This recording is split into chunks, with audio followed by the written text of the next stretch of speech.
Assalamualaikum warahmatullahi wabarakatuh. Saya Rizky Fareza Ali. Di sini saya akan menjelaskan hakikat manusia menurut Islam.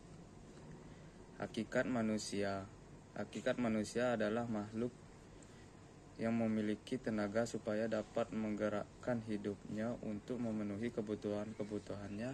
Individu yang memiliki sifat rasional yang bertanggung jawab atas tingkah laku intelektual dan sosial. Manusia menurut pandangan Islam. Dimensi-dimensi manusia dalam pandangan Islam yaitu: 1. Manusia sebagai hamba Allah Subhanahu wa taala dalam Al-Qur'an. Menganalisis secara tematis ayat-ayat Al-Qur'an yang menyebutkan manusia sebagai hamba dengan 3 gelar: abdun, abid, dan ibad dengan menggunakan kaidah bahasa Arab. Dari analisis setiap kata, penulisan menunjukkan bahwa kata pertama ditujukan dalam penyebutan Nabi dan hamba-hamba saleh yang menyerahkan diri kepada Allah. Kata kedua ditunjukkan kepada hamba yang menjalankan perintah Allah dan menjauhi larangannya.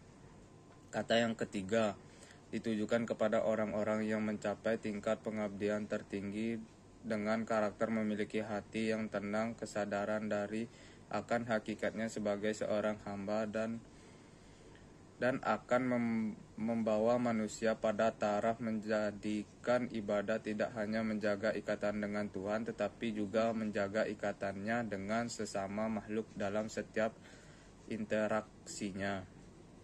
2. Manusia sebagai khalifah. Kedudukan manusia di dunia ini adalah sebagai khalifah di bumi. Tujuan penciptaan manusia di atas dunia ini adalah untuk beribadah, sedangkan tujuan hidup manusia di dunia ini adalah untuk mendapatkan kesenangan dunia dan ketenangan akhirat. Jadi, manusia di atas bumi ini adalah sebagai khalifah yang diciptakan oleh Allah dalam rangka untuk beribadah kepadanya. Yang ibadah itu adalah untuk mencapai kesenangan di dunia dan ketenangan di akhirat. Yang ketiga, manusia sebagai makhluk biologis. Hasan Langgulung mengatakan bahwa sebagai makhluk biologis manusia terdiri atas unsur menteri sehingga memiliki bentuk fisik berupa tubuh kasar. Dengan kata lain, manusia adalah makhluk jasmaniah yang secara umum terkait kepada kaidah umum.